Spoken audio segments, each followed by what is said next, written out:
What's up, everyone? It's Austin Rutherford, and I appreciate you being here. Today, we're talking about private money lenders, and man, do I have some heat coming at you today. So what are we going to be covering in this video? We're going to be covering what private money lending is and how I was able to raise $250,000 to fund my first real estate deal at the age of 21 years old. So a lot of people come to me like, hey, Austin, like, you need experience, you need credit, you need money.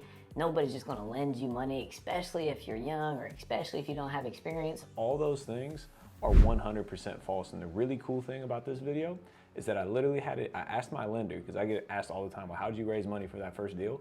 I emailed my private money lender and asked why she believed in a 21-year-old kid with no business, no real estate, no construction experience. And I have that email here to show you today. So super excited. That's what we're going to be breaking down. So make sure you smash that like button for the YouTube algorithm. I greatly appreciate that. So what is private money lending? I'm going to kind of use my first deal as an example because that's what we're going to be talking about here today. So private money lending is when you borrow money from other people to fund your real estate deals. So I went out there and I learned how to market to sellers. So I was sending out direct mail to people that inherited properties, and I had a seller end up calling me back saying that they were interested in selling. And we agreed to buy that property for $74,000. The catch is it needed $170,000 of renovation work on the deal. So $244,000, $250,000 is what I needed to fund this deal. And again, I was 21 years old, no business, no real estate, no construction background.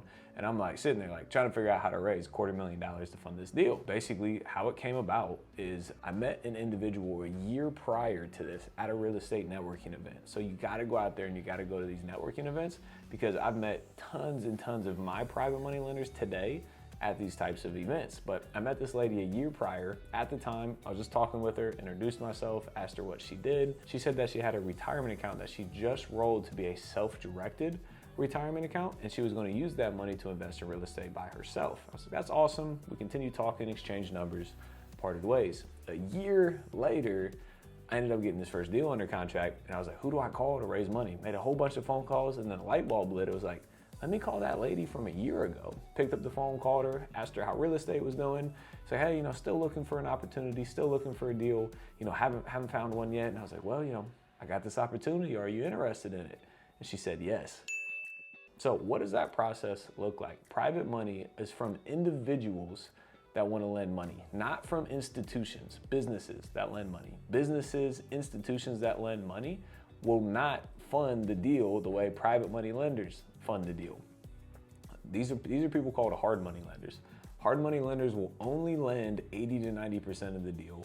They require an appraisal. They hold the rehab money in escrow. You need experience. They charge you crazy amounts of interest and points and underwriting fees and appraisal fees to get started. Private money, on the other hand, they will fund 100% of the deal. Period. You don't need experience. You don't need a track record. They don't even check credit or income or any of that stuff. It's crazy. It's literally an individual. You can meet them anywhere, at any place, at any time, and they decide to lend you money. In return, you're going to be paying them a high interest rate. So you may pay them 8, 10, 12% interest for them to lend you money. So what did I pay on my first deal? Keep in mind, it's never the cost of the money that's important. It's the availability of the money that actually matters. So when I borrowed money on that first deal, I paid 12% and 2 points to borrow that money.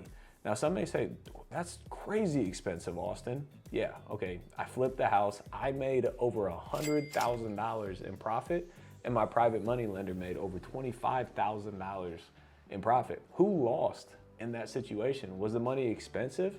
Maybe, depends on who you ask.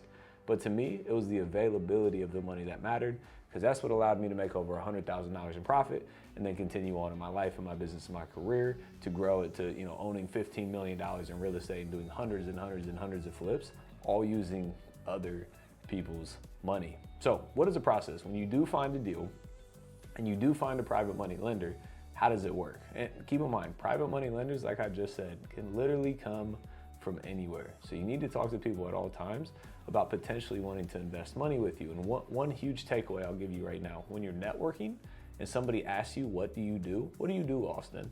And I say, I'm in real estate. It's not intriguing at all. They're like, oh, that's cool. And then they walk away. You need to get people interested in lending you money. So now when I talk to people and they ask me, what do I do? And I'm trying to raise money. I say, actually, I'm a real estate developer and I can teach other people how to potentially earn double-digit returns on their money as well in real estate. Well, how do you do that, Austin? Actually, I'm gonna tell you exactly how it works. And then you tell them about private money lending. So you gotta be interesting for somebody to then be interested in what it is that you have to say. So the big question, Austin, how did you get a private money lender at the age of 21 years old to give you $250,000 and believe in you on your first deal with no experience? So I actually emailed her and asked her why she trusted in me in the first place. And I said, also, as people ask me this all the time, how I got my first private money lender at such a young age. So question for you, if you don't mind answering, why did you lend me that money on that first deal? No real estate experience, no construction experience, no business experience. You can be as candid as you would like, but I'd love a response. And here was her response. Why I trusted a kid with some of my retirement funds. To sum it up, I chose to work with Austin because he could check all the boxes.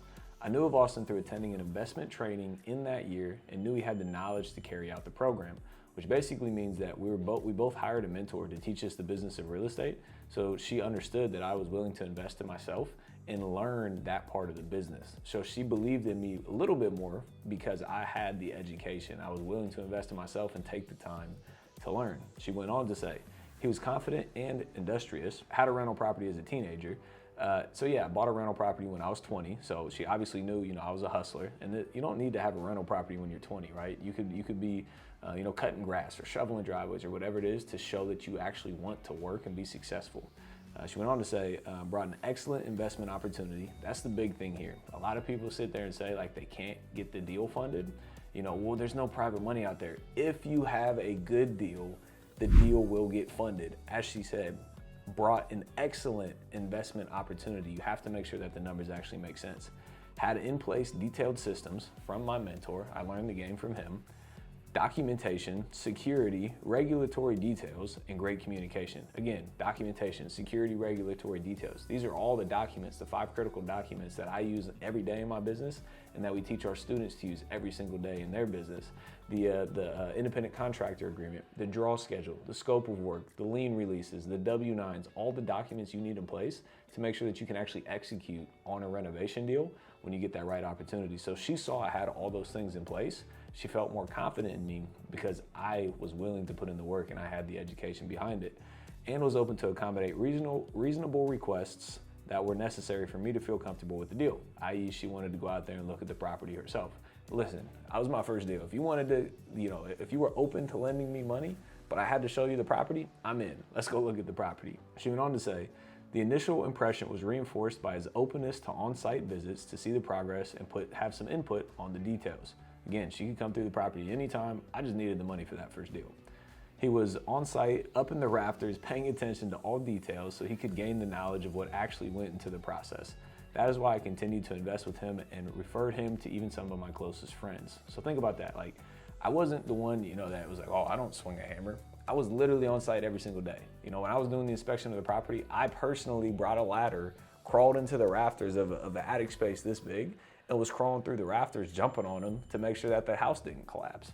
So literally I was willing to go over and beyond no matter what the circumstances were to get this deal done. And she actually reminded me, she actually wrote me a testimonial. This is a testimonial I provided to you in June of 2015 after investing with you. She said, being in the real estate business as a realtor, investor, and private money lender, I know how complicated home transactions can be, and that's why I've been so impressed with the way Austin Rutherford does business. Our first transaction was a challenging home that needed $160,000 in repairs, had almost everything wrong with the property. And basically, long story short, she continued to say it was a win-win situation. He handled it greatly and became profitable with the deal. So long story short, the big takeaway here is that I went over and above to make sure I understood the business. I was knowledgeable on the topics. I understood private money. I knew the documents that were needed to be, successful in this business, to execute properly, and I was willing to put the work in. A lot of people just simply don't want to put the work in. They don't educate themselves, number one, which watching this video is part of your education.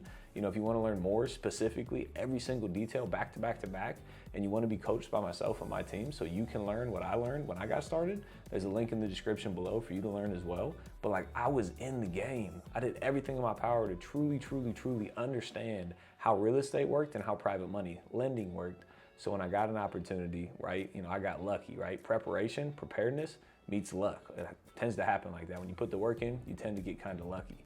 Called my private money lender, potential private money lender, and then she decided to lend the money to me. And literally that deal made $107,000 in net profit, changed my life forever. Since then, I've been able to raise over $20 million to fund all my real estate deals. Like I said, I own $15 million in real estate right now, flipped hundreds and hundreds and hundreds of houses on top of that, and literally life changed forever. So that is private money lending, and that is why that first lender believed in me as a 21-year-old kid with no experience whatsoever to lend me that money to fund that first deal. So if you're sitting there saying like you're too young, you're too old, no experience, no income, bad credit, whatever it is, those are all excuses.